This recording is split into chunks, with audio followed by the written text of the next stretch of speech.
is lus vir lees. Nee, ek nie. Ek weier om te lees voor die skool begin, want dan gaan ek moet lees dat dit bars. Lees is baie belangrik, Waan. Ek het 'n nuwe boek gekry. Kyk hier. The Guinness Book of World Records. Ooh, ek weet, 'n Guinness is 'n soort krokodil. Ja, en World Records beteken mos wêreldrekords. So, die boek gaan oor krokodille se wêreldrekords. Duidelik kan jy nie lees nie. Ek hoop maar die skool maak vinnig oop. Dit is 'n boek wat gaan oor klomp wêreldrekords.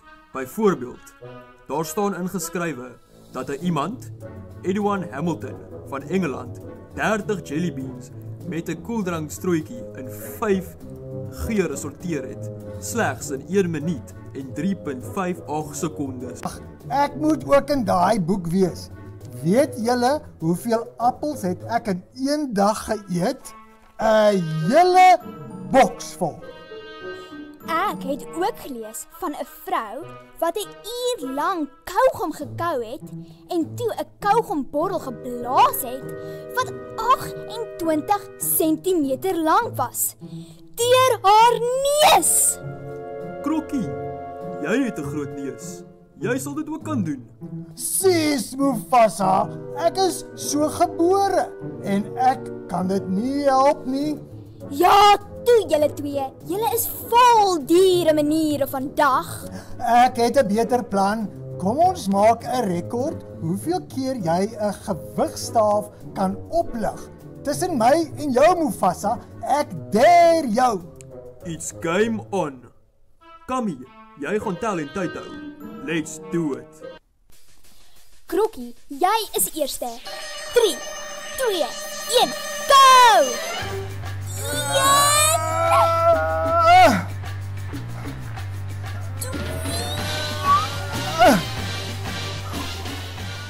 Tyd! Jy het 2,5 keer. Sis, kyk hoe sweet jy.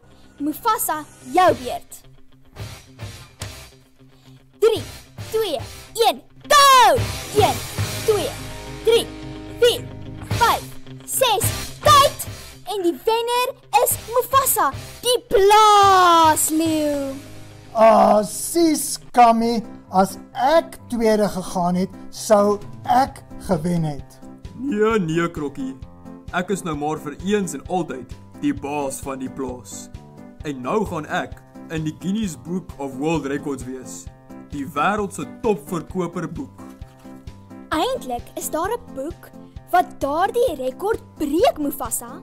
Daar is 'n boek waarvan meer kopieë verkoop word as die Guinness Book of World Records, die Bybel. En die Bybel is al in meer as 698 tale vertaal, waar die Guinness Book of World Records slegs in 37 tale vertaal is. En dit het 1600 jaar gevat om die Bybel te skryf. Wow! 1600 jaar? Die Bybel klink vir my soos een van die oudste boeke ooit. Krokkie, die Bybel is vol van God se wonderwerke. Ons kan die Bybel sien as God se boek van rekords. Ons lees daarin van klomp goed wat God gedoen het en steeds vandag doen, wat geen mens kan doen nie. Righto, dalk sal ek begin lees, maar net die Bybel. Ek gaan sommer nou begin. Daar kan ek 'n rekord opstel vir iemand wat die meeste Bybel gelees het in 1 jaar. Ek dink die dominee hou daar rekord, Krokkie. Haha, dis wat jy dink, Mufasa.